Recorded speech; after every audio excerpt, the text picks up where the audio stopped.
Hello. Okay, so this is basically me testing out live stream for my proposed blog or podcast, the Lagos Real Estate Podcast.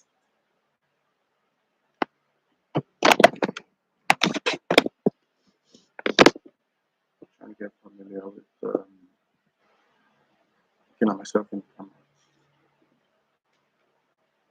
So today,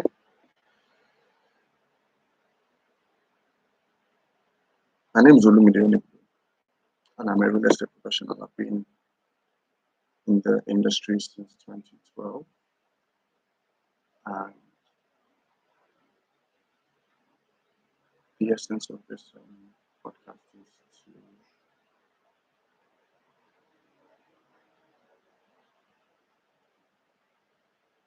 yeah, the essence of this podcast is basically to let people my age, millennials, Gen Z, everybody um, gain from the little experience I've gotten over the years and apply to their personal real estate decisions. So today I'm going to be talking about 10 basic things to look out for when renting a place. I guess before I go into that, I should also give you background of my real estate experience. I've worked at Jide Taiwan Co. Estate Surveyors and Valuers, Hyman and Co. Hyman and Company, Estate Surveyors and Valuers, Kunle Oshodi and Company, Estate Surveyors and Valuers.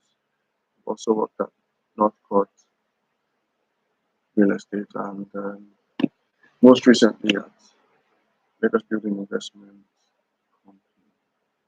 So, over the years, I've gained experience in the field, property management, facilities management, agency, valuation. So, you know, the essence of all this is to bring that to bear, and share what I think might be helpful for young people who are the target audience of this podcast. So let me get into it. So today, like I said, I'll be talking about 10 basic things to look out for when renting a place in Lagos. And I'll start with, because a lot of young people are getting to the age where they're moving out of their parents' houses and looking to get a place for themselves, first place. And most people will likely be renting. A few people might be able to afford something to buy, but if you are renting, these are things to look out for based on my experience in the industry. First of all is safety, security of the neighborhood. You want to live in a place where you can come in at any time of the day and you're not afraid that you're going to, your life is at risk or your property is at risk. You want to go out during the day and, not be having doubts about the safety of your house, your household, or your property. So um, you want to look out for gated communities, as we call them now. The place that has the rental cops, the private security guards, or even if it's local security guards, just a security presence, so that there's a bit of deterrence for people for the access. People coming in and out. You also want to check out the neighborhood. Maybe move around, maybe on foot, or drive around, see the kind of people that are your neighbors or will be your neighbors, your prospective neighbors. So you want to look out for, you know, I mean, people that are smoking or drinking, like loud people, things like that. People that would maybe not give you peace of mind. in the neighborhood. So I also advise that, but most likely your inspection will be during the day. So you want to maybe check it out in the evening, maybe early evening, late at night, and see what the neighborhood is like at night and early mornings. Because, depending on your commute, or those are the times that you will likely be, at home. So, second thing I'd advise you look out for is water supply. So you want to ask whoever is showing you the place about the water situation. Borehole, is it a borehole, is it a well? One thing to look out for, I would say, is if you see the Meruas, those guys that sell water in kegs in any neighborhood, then you know that it's very likely that there's a water problem in that neighborhood. So that's something to look out for. If you notice that there are a lot of people pushing water on kegs, you want to make sure that your apartment is not one that, I mean, there's nothing wrong with that, but I mean, you want to avoid that paying rent, and then you have to also pay for water. So you want to make sure that there's a borehole, or government supply, preferably a borehole. Make sure that the pumping machine is metered, so there's no excessive charges, or but just basically confirm the water situation of the apartment. Third would be the electricity situation. I always advise that you go for a place that has a prepaid meter. Anything other than that, just walk away, because estimated billing is outrageous, and then you have issues of um, if the previous tenant was owing, and then you have to offset that when you move in. You know, just always try to confirm. Even with prepaid meters, you have situations where they have the arrangement to offset an outstanding debt with ongoing payments, or with new payments. So if you recharge, say 5,000, percentage of that goes to servicing the old debt, and a percentage of that goes to giving you units. So you want to make sure that there's clarity on the electricity situation.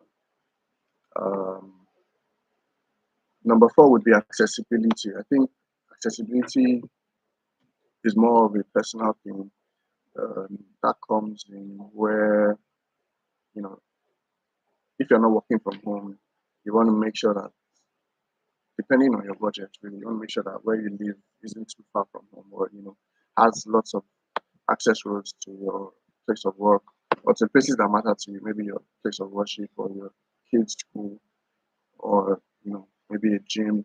So you want to make sure that where you're looking for, where you're considering to stay, is easily accessible to the places that matter to you. Another very important thing, which is the fifth point I'm going to make, is the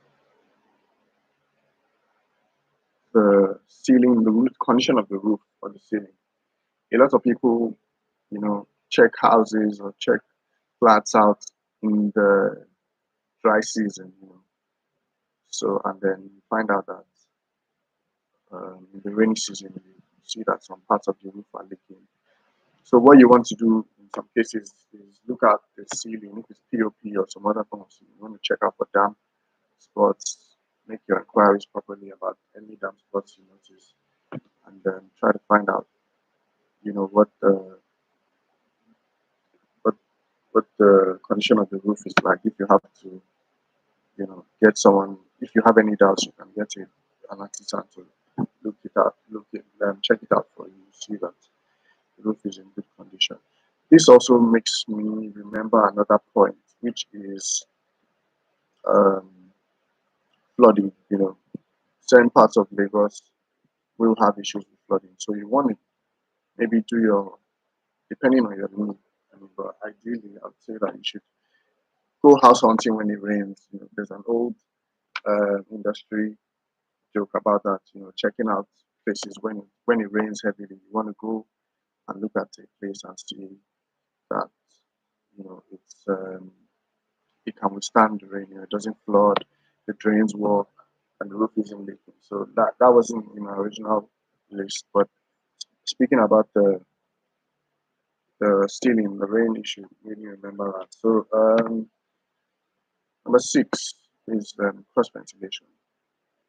Uh, well, you want to stay in a place where the rooms are, properly ventilated. There's sunlight coming in. There's, good lighting, and there's room for air, to come in and out. Because we live in the tropics, so you want to make sure that your rooms, where you live is breathable and has good cross ventilation. You also want to, in that regard, check out where they place the generators. A lot of people will go to a block of 4 flats, and you see that the generators of all the occupants are placed in one or behind one person's flat. So you also want to make sure that you're not the one taking that flat, or make an arrangement where the generators are placed far away from your windows and stuff like that to avoid air pollution, noise pollution. You also want to check out for my eighth, my 7th point, excuse me, cracks and cosmetic finishes on the structure. You want to look out for rising damp.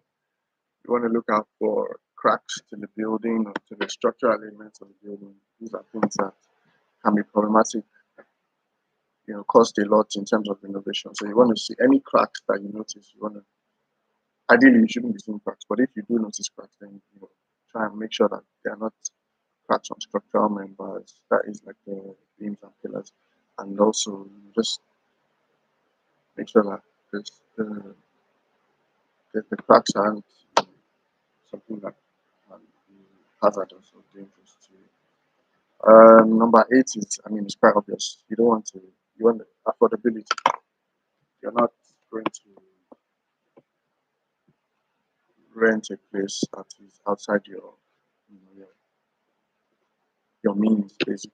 So, ideally, your rent should be about 33% of your income. So, you want to get a place that is within that price range, um, so that you can always meet up with your rent. You don't want to be an owing tenant, and it's convenient for you to make the rent payment. Another important point, which is my ninth, is you want to find out the kind of neighbors you're going to be having. Both the neighbors within your building and the neighbors, you know, outside your building. That's the other people in the community.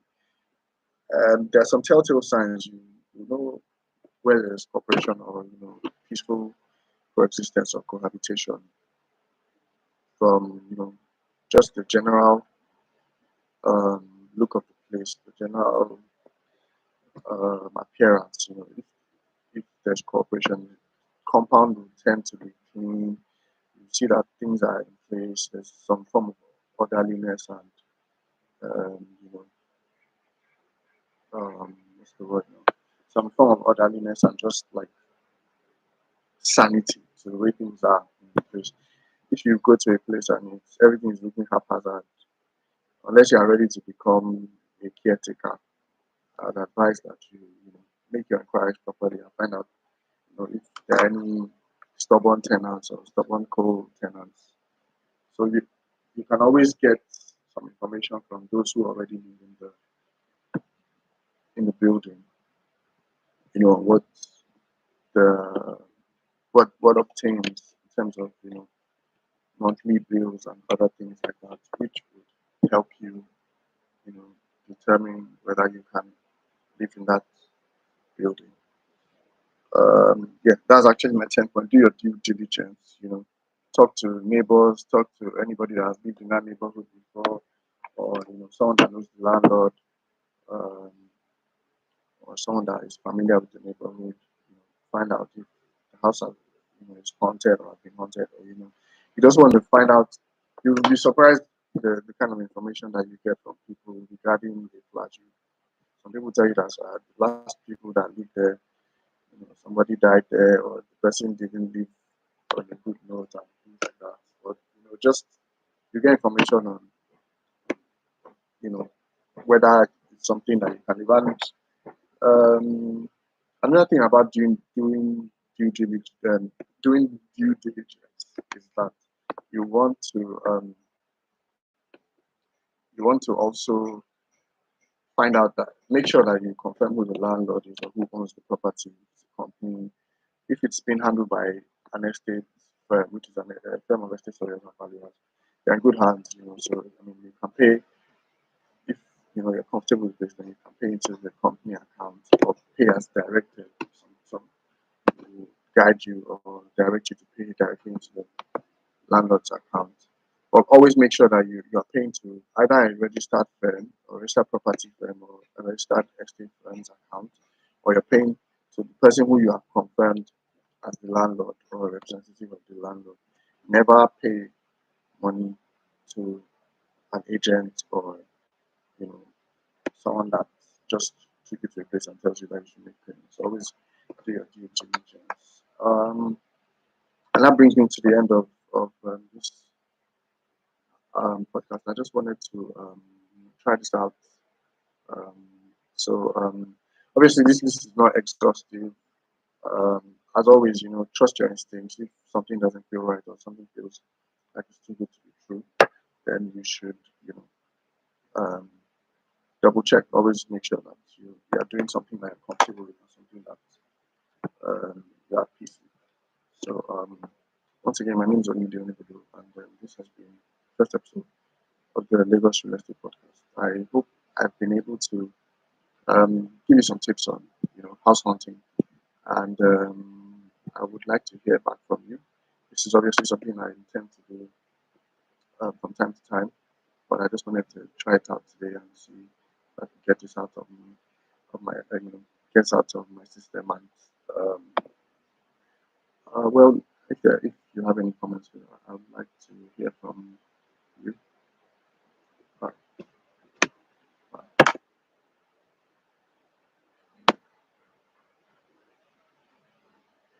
This is basically